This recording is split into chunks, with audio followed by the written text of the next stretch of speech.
Hey Ashley, so great to see you. Thanks so much for making time for this conversation today. Yeah, How you hi. doing? I'm good. How are you? Yeah, doing well, doing well. Well, hey, this conversation is such an important conversation. I really appreciate you letting us in on your life experience. And my hope for this, Jesus commands us to have one heart, one mind, to bear one another's burdens, and that is only possible as we seek to listen and understand. And that's a calling from God to all Christians, not just white brothers and sisters, but all believers. But the problem is, as a white man or a white person in America, when I hear someone say inequality still exists, well, reality is I've really never experienced that in my life. And so when I listen and seek to understand, and I hear a story like yours or stories of other brothers and sisters of color that don't look like me, that helps me to see their reality. It helps me to enter into your life and other brothers and sisters' lives and say, man, I want to walk a mile in your shoes and understand and seek to come alongside and bear this burden with you. So I just so appreciate your time. And I remember when I first heard stories and conversations like this after the Michael Brown shooting, it opened my eyes to something I had never seen before. And namely, the experiences of brothers and sisters of color that I didn't even realize still existed. So I so appreciate this conversation, you making time for it. Before we jump into the conversation, will you just tell us a little bit about yourself? Yeah. So I actually grew up in Grapevine, Texas, which was a predominantly white area. I mean, I was maybe in my neighborhood, my family was we were one of two black families. And at my high school, I was probably in my grade. I mean, you could probably count the amount of black people on, maybe two hands. There, there weren't many of us. Wow. And so that was my life growing up until I was 18 when I moved out and went to the University of Kansas. And obviously there were so many people, but growing up in a predominantly white area, that's led me to find predominantly white friends. And my husband is white, so I guess the story is true. Like where you grew up, like what you surround yourself with, that's what you're gonna, that's where you're gonna put yourself. And so that's here I am. Yeah. And I'm white as well, in case no one could tell from the complexity of my skin. So I appreciate you being my friend, not giving up on me. You're welcome. Let me ask you this, Ashley. In those experiences in life, has there ever been a point where you've experienced racism? Yeah. Actually, when I was little, my dad used to take my brother and I to the gym. And he would work out upstairs and we would be downstairs and we would be in this little play area. And I remember specifically this one time we were hanging out with two other girls. One was white and one was black. And we were playing, we were hanging out, and the white girl had asked my brother and I to do something that we didn't want to do. So we were like, "No, we're not going to do that." And her response was, "See, this is why I hate black people. They never listen." And I was like, that was pretty much the first time that I realized that some people just really weren't going to like me because of the color of my skin, and that to some people, black lives Mm. really don't matter. Wow. I'm so sorry for that experience. And I'm sure that wasn't the only experience like that in your life.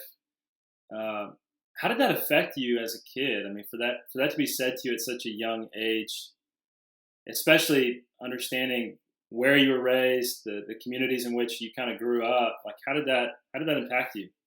Um, it's pretty damaging when, it first happens, but I guess over time you develop a thicker skin and I don't want to say you get used to it, but I didn't want to let it affect me. I didn't want to, become a victim or anything like that. So, you know, I think when that did happen, I cried. I told my dad about it. He explained some things, and you kind of move on.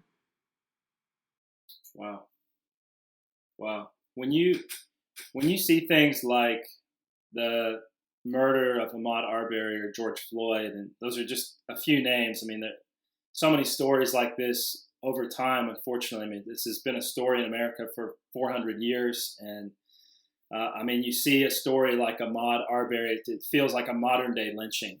And um, with with those experiences in your life, when you see those videos and you see men and women treated the way that they were, who have the same color on their skin that you do on yours, how does that affect you? Like, what are the thoughts that come into your mind? What are the things you feel in those moments?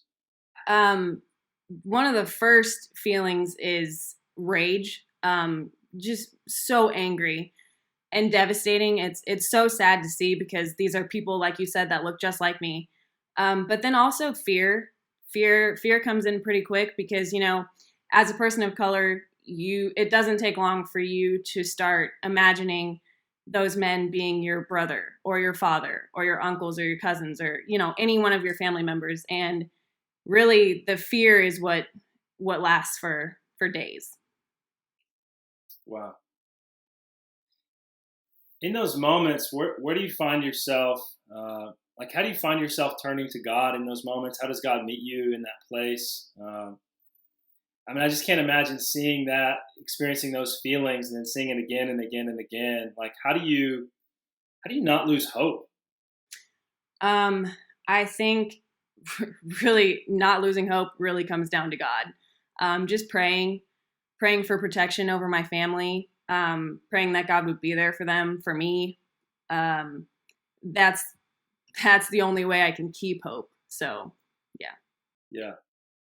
Well, I want you to know. I mean, this seeing these videos and just the story that continues to be written, and I'm thankful that this is coming to light in our society. And just want you to know I'm praying for you and our other brothers and sisters of color in King's Church that God would meet you in that place. And I want to stand with you and say, man, I've never walked a mile in your shoes. I'll never be able to. I'll never be able to turn this Caucasian skin into even a good tan. But I want you to know I'm going to stand with you as you do. And Ashley, if you could say anything to your white brothers and sisters. I know as a white person myself, I often walk around with white guilt. I feel like, man, I don't want to be a racist. I don't want to contribute to this problem, but often feel unsure of what to do, unsure of how to make a difference, unsure of how to be a good friend to my brothers and sisters of color.